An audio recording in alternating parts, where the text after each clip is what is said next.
যে পরীক্ষার আগে গ্যাপ যদি 3 দিন থাকে, যে ধরো ফিজিক্স ফার্স্ট পেপার পরীক্ষার আগে 3 দিন গ্যাপ, ওই 3 দিনের মধ্যে প্রথম দিনও তুমি নষ্ট করে ফেলবা। আমি গ্যারান্টি দিয়ে বলতে পারি প্রথম দিন তুমি কিছুই পড়বে না। যদি কেমিস্ট্রি পরীক্ষার আগে 6 দিন গ্যাপ থাকে, প্রথম 2 দিন তুমি নষ্ট করে ফেলবা, কিছুই পড়বে না। তো যে কিনা পরীক্ষার আগে 3 দিন গ্যাপের মধ্যে একদিন নষ্ট করে ফেলে পাবলিক, সে আগামী 2 মাস সিরিয়াস হয়ে পড়াশোনা করবে না, আমি গ্যারান্টি দিয়ে বলতে পারি। এই কথা তাদের উদ্দেশ্যে বানাচ্ছি আমি এই ভিডিওটা। তোমার লাইফে যদি পড়াশোনা ফার্স্ট প্রায়োরিটি হয়, যে ভাই পড়াশোনা করে প্রতিষ্ঠিত হওয়া ছাড়া তোমার লাইফে আর কোনো সেকেন্ড বেটার অপশন নাই। হ্যাঁ, যদি পড়াশোনা করে প্রতিষ্ঠিত হওয়ার চেয়ে বেটার অপশন তোমার থাকে, যে বাবার ফ্যামিলি বিজনেস আছে বা তোমার ওই লেভেলের জেনারেশনাল ওয়েলথ আছে, তাইলে ব্যাপার ভিন্ন। কিন্তু তুমি আগে জানো তোমার সম্পর্কে তোমার সাথে ভালো থেকেও জানে না, তোমার বাবা মা তোমার ফ্যামিলির কতটুকু ব্যাকআপ আছে, তুমি পড়াশোনা করে প্রতিষ্ঠিত হতে না পারলে তোমার ফ্যামিলি তোমাকে কতদিন টানতে পারবে, এটা তো তুমি ছাড়া কেউ জানে না, এবং খুব ভালো মতো তুমি জানো। তো যদি এটা নেগেটিভ হয়, যদি পজিটিভ হয় খুব ভালো, সৃষ্টিকর্তা তোমাকে অনেক বেশি সুযোগ দিয়ে পৃথিবীতে পাঠাইছে, তোমার তার প্রতি অবশ্যই কৃতজ্ঞ থাকা উচিত। তবে যদি তোমার এই এক্সট্রা সুযোগটা না থেকে থাকে, তাহলে পড়াশোনাকে ফার্স্ট প্রায়োরিটি দেওয়া ছাড়া লাইফে তোমার যদি আর কোনো বেটার অপশন না থাকে, তাহলে আগামী 2টা মাস এই জিনিসটা মনে রাখো, টেবিলের মধ্যে টাঙায় রাখো, যে তোমার আর কোনো বেটার অপশন নাই, তোমার নো আদার অপশন লেফট। তোমার দেয়ালে পিঠ থেকে গেছে এই অবস্থা যদি হয়, তাহলে আগামী 2টা মাস এই সর্বনাশটা করিও না। ফুল সিলেবাসে 6 বছর পরে এক্সাম হবে, প্রিপারেশন খারাপ হইলেও আগামী 2 মাসে কামব্যাক দিয়ে ফেলা পসিবল। ইনফ্যাক্ট এইচএসসির পরে 3 মাসে কামব্যাক দিয়ে ভালো জায়গায় চান্স পাওয়া পসিবল। কারণ ফুল সিলেবাসে পরীক্ষা হইলে 95% স্টুডেন্টের সিলেবাস শেষ হয় না, বড় জোর 5 থেকে 10% স্টুডেন্ট সব সিলেবাস শেষ করে পরীক্ষা দিতে যায়। অ্যাডমিশন টেস্টেও সিলেবাস কমপ্লিট না করে ভালো জায়গায় বুয়েটও চান্স পেয়ে বলা যায়। আমার এইচএসসিতে সেমিকন্ডাক্টর অধ্যায় আমি পড়ি নাই, জ্যোতির্বিজ্ঞান পড়ি নাই, জৈব যৌগ পড়ি নাই, না পড়েও এইচএসসি তো বার হয়ে গেছে, অ্যাডমিশন বার হয়ে গেছে।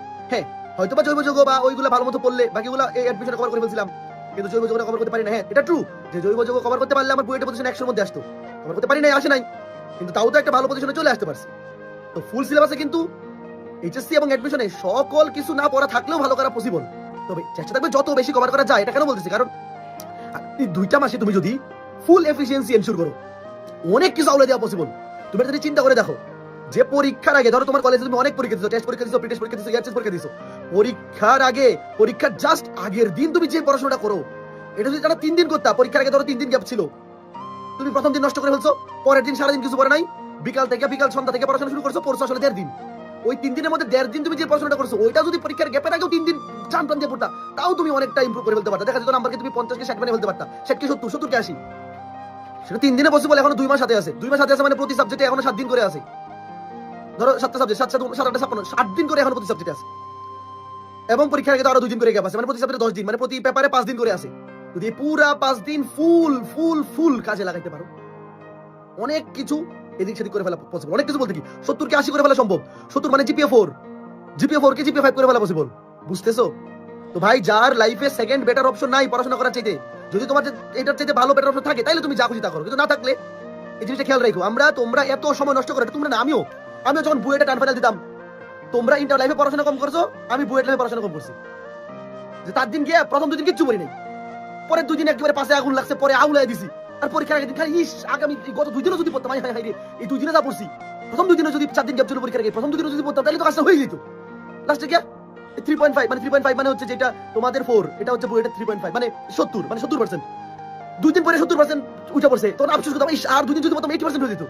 ওই আফসোসটা যাতে না থাকে, পরীক্ষার আগে যে গ্যাপ থাকবে ওইটা 100% এফিসিয়েন্সি, এবং আগে 2টা ইউজ করো।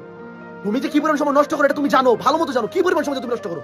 বিগত 18 মাসে তুমি যে পড়াশোনা করছো, এটা 6 মাসের পড়াশোনা ছিল, মানে তুমি 3 ভাগের 1 ভাগ পড়াশোনা করছো, 2 ভাগ নষ্ট করে ফেলছো। আগামী 2 মাসে এই কাজটা করিও না, সর্বনাশ হয়ে যাবে। এবং যদি এই কাজটা না করে আগামী 2 মাস ফুল এফিসিয়েন্সি করো, তোমার লাইফের সবচেয়ে বড় টার্নিং পয়েন্ট হয়ে যাবে এই 2 মাস, এইচএসসি রেজাল্টটা এবং এইচএসসি রেজাল্টের পরে 3 মাস। এই 2 মাস তুমি যদি পড়াশোনাটা ফ্লোতে চলে আসো, এই ফ্লোতেই তোমার অ্যাডমিশনে 4 মাস পড়াশোনা হয়ে যাবে। আর যদি এই 2 মাস নষ্ট করো, এই ফ্লো যে নষ্ট হয়েছে, তুমি অ্যাডমিশন আর এই কামব্যাক করতে পারবে না। 6 বছর পর আবার ফুল সিলেবাসে পরীক্ষা হবে, তোমাদের প্রতি আমার একটা সবসময় আলাদা ভালো লাগা, ছোট ভাই বোনের মতো ভালোবাসা একটা তৈরি হয়ে গেছে 26 বছরের প্রতি। যে এই ব্যাচটা যদি রেজাল্ট ফল করে, ড্রপ করে, ফুল সিলেবাসের অ্যাডমিশনে যদি তোমার এইচএসসি রেজাল্ট ফল করে যায়, মোটিভেশন ডাউন থাকে, আর কামব্যাক করতে পারবে না। অ্যাডমিশনের আগেও 4 মাস সময় থাকে, 4 মাস অনেক সময়, যদি মোটিভেটেড থেকে কাজে লাগানো যায়। এইচএসসি পরীক্ষা খারাপ হয়ে গেলে, রেজাল্ট যদি খারাপ হয়ে যায়, ডিমোটিভেশনেই তুমি আর ওই 4 মাস পড়াশোনা করতে পারবে না। এই 2টা মাস খুবই important, just not because HSC পরীক্ষার জন্য, বোথ ফর অ্যাডমিশনে তুমি মোটিভেটেড থেকে যাতে ওই 4টা মাসও পড়াশোনা করতে পারো। তো ভাই, ছোট বোন হিসেবে বললাম, এই 2টা মাস নষ্ট করিও না, নিজের বেস্ট দাও, তোমার দেয়ালের সামনে, তোমার টেবিলের সামনে টাঙায় রাখো, যে এই 2টা মাসে 1 মিনিট আমি নষ্ট করবো না, যতটুকু সম্ভব পড়াশোনা করবো।